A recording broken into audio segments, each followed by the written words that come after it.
प्रधानमंत्री के 12 वर्ष एक अपने आप में महत्वपूर्ण स्थान है, क्योंकि चुने हुए प्रधानमंत्री की 3 बार की लगातार सरकार बना करके प्रधानमंत्री काल में रहना, यह देश के अंदर गैर कांग्रेसी पहले प्रधानमंत्री नरेंद्र मोदी जी हुए हैं और उनके कार्यकाल में देश ने नई ऊंचाइयों को प्राप्त करा है। और उसी के साथ में जो गरीब कल्याण सबसे बड़ा मुद्दा होता है, उसमें गरीबी रेखा के स्तर में भारी गिरावट भारत के अंदर आई है। विकास के कई मॉडल, विकास के गाथा, भारत की गौरव गाथा, भारत का राजनीतिक प्रभाव बढ़ना, ये सारी बातें अलग है, परंतु जो गरीब कल्याण, आम जन हिताय के जितने कार्य इस 12 साल के अंदर प्रधानमंत्री ने करे हैं, मेरे ख्याल से पिछले 75 सालों के अंदर देश में नहीं हो पाए हैं। ऐसे कई इसमें कार्यक्रम हैं जो अगले समय में 5 तारीख से लेकर के 21 तारीख तक हम लोग भारतीय जनता पार्टी व सरकार के माध्यम से भी कई संकल्पों के साथ में सेवा अभियानों को हम एक गति देंगे,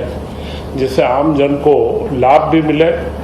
और नरेंद्र मोदी सरकार की उपलब्धियां भी मालूम पड़े। इसी के साथ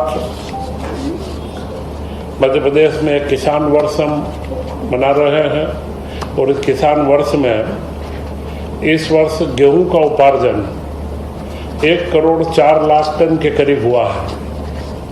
जिसमें 13,42,000 से ज़्यादा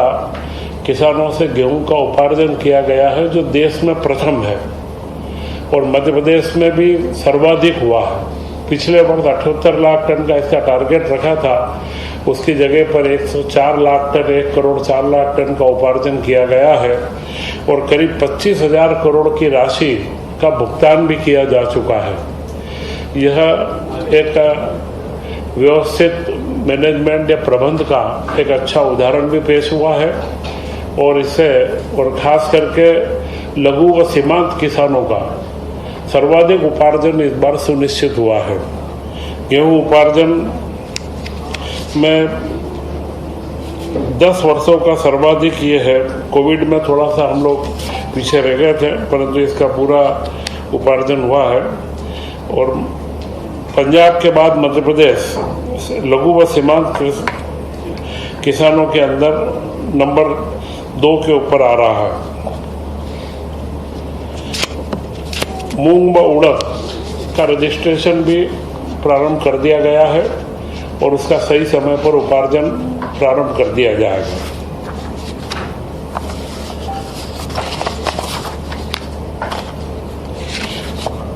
संत रविदास ग्लोबल स्किल पार्क जो भोपाल में स्थित है,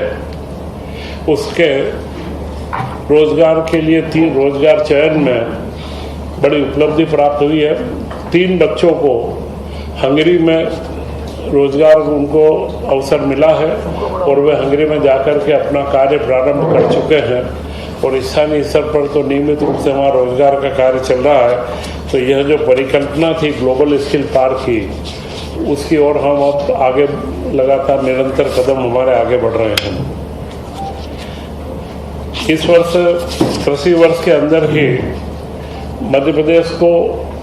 मूल मिल्क कैपिटल बनाना, मुख्यमंत्री डॉक्टर मोहन यादव जी ने जब से कार्यभार लिया है, वे गोवंश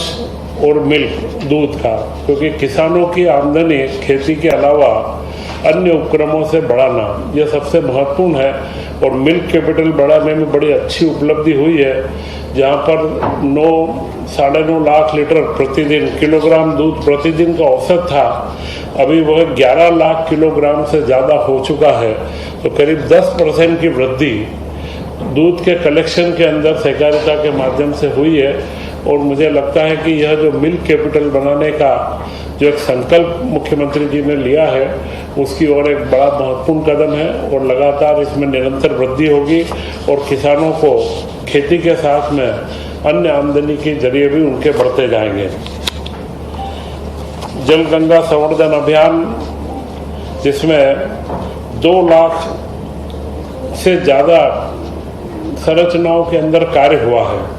और करीब करीब 6,330 करोड़ रुपए की राशि इसके अंदर खर्च की गई है और यह जल गंगा संवर्धन में देश के अंदर मध्य प्रदेश का प्रथम स्थान है।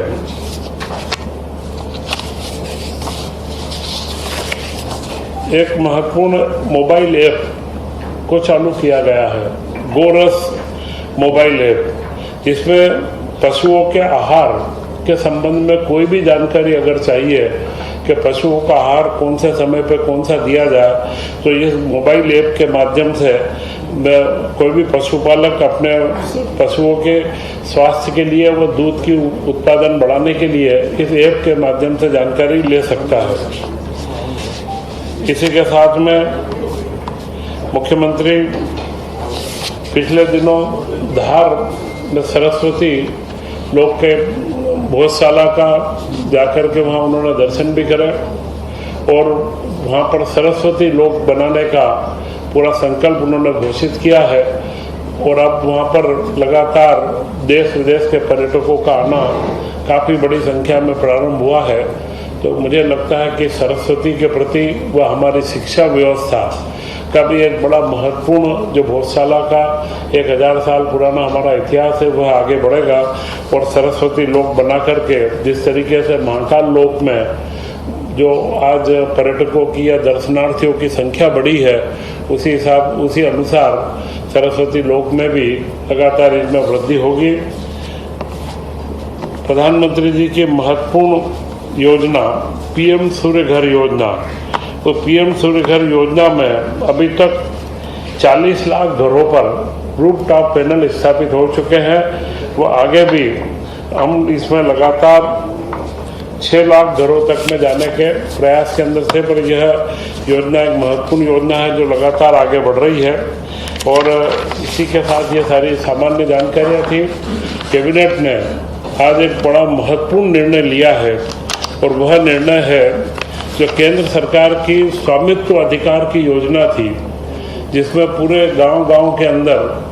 ड्रोन से व सैटेलाइट के माध्यम से इमेजनरी लगाया गया। इसके बाद में उनके पट्टे अधिकार पत्र बनाए गए, क्योंकि ग्रामीण क्षेत्रों में जो आबादी क्षेत्र घोषित कर दिए जाते थे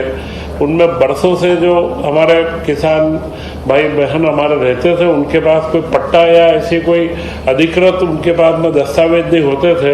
तो उसका एक प्रधानमंत्री के द्वारा जो स्वामित्व योजना का चलन था वो मध्य प्रदेश के अंदर